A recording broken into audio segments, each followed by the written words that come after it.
we dedicated it 2 weeks ago, October 16th. Concept of the Mountain of Despair and the Stone of Hope. Then we were hired to come in and actually implement their concept.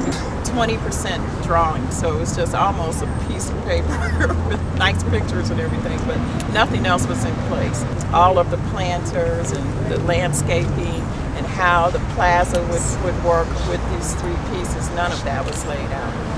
Our architects had just finished the World War II memorial, so we had the detailers, we had the project architects, so we were the natural choice to really come in and do this. And we also had a really good construction team, which included the contractors who did the World War II memorial. Lisa and I actually wrote notes to our daughters. We both have daughters. For 50 years when they open it, they'll be able to get a letter from us and how we felt as being a part of this memorial. Lisa has run the entire job from beginning to the end, so we're so proud of her.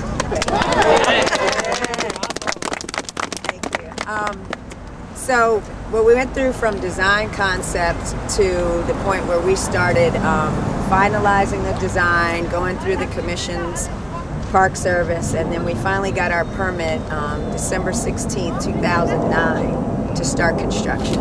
DC doesn't get a whole lot of snow, but that winter we did. We had a huge snowstorm like the next day, and then in February we were almost shut down for 2 weeks. But we were still met our schedule out here on site. And we finished in August 17th was our substantial completion date of 2011, this past year. And as you know, the dedication had gotten postponed because of natural disasters, right? And then we dedicated it 2 weeks ago on October 16th. So you can enter into the memorial from 4 sites. This is the main entrance, which gives you the full concept effect that the design team and the owner wants you to feel, which is, as Daryl mentioned, you know, we have these 2 mountains, and from Dr. King's I Have a Dream speech, out of a mountain of despair comes a stone of hope. So beyond on the stone of hope, as we walk down there, you can see carved, that's the concept of the memorial. And then once you get inside, on either side of these large planters, there are the inscriptions, which make this the living memorial. All the quotes will speak to us and future generations, and they're all based on the principles of hope, justice, democracy, and love. And there's 8 quotes on this east wall and 6 quotes on the west wall. There's no rhyme or reason to that, and they're not in any chronological order. It's just a matter of the size of the quote and just the geometry of the wall. Also about the landscaping, all of these trees on both of these planter berms and along the tidal basin are cherry trees, which obviously is something that people come to DC to see, but it also is, they bloom at the time of Dr. King's assassination, so this will really like come alive during that time. When you're going through the Mountain of Despair, you'll see like grooves inside of the wall, and that's to symbolize the struggle of the civil rights movement and pulling that stone of hope out. And when you get around on the other side, you'll see Dr. King sort of stepping out of the stone of hope, signifying that there's still work to do. And our architect sort of situated the stone of hope so that you could see the Thomas Jefferson Memorial we walked through, which is a real pretty vista. The stone from the sculpture is from China, in the southern region of China near Xiamen, which is near Master Lei. We found that that the stone is more malleable the faster you work with it when it comes out of the ground.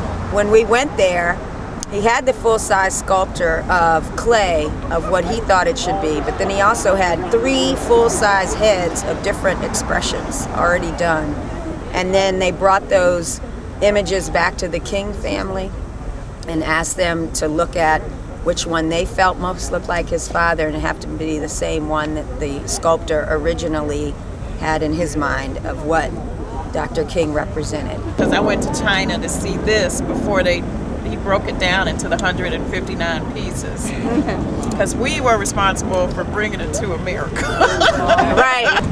And they're huge pieces of stone. The largest piece, which is Dr. King's from here to here with his arms, is 28 tons. Wow. And I think we laid the first piece October 26th last year, and then it was finished erecting and final carving, and they left in January. So it came here already carved to an 80% finished piece. I want you all to meet D'Artagnan. He works for us too, but he was here when Stevie Wonder came out, and he wanted to touch Dr. King's face, and he had to get him up in a cherry pick so he could touch it. So D'Artagnan was on the front of the Washington Post. I asked him what he was sensing, and he said, well, he has felt a sculpture before, but the bigger it is, the more he can sense of how the face is shaped.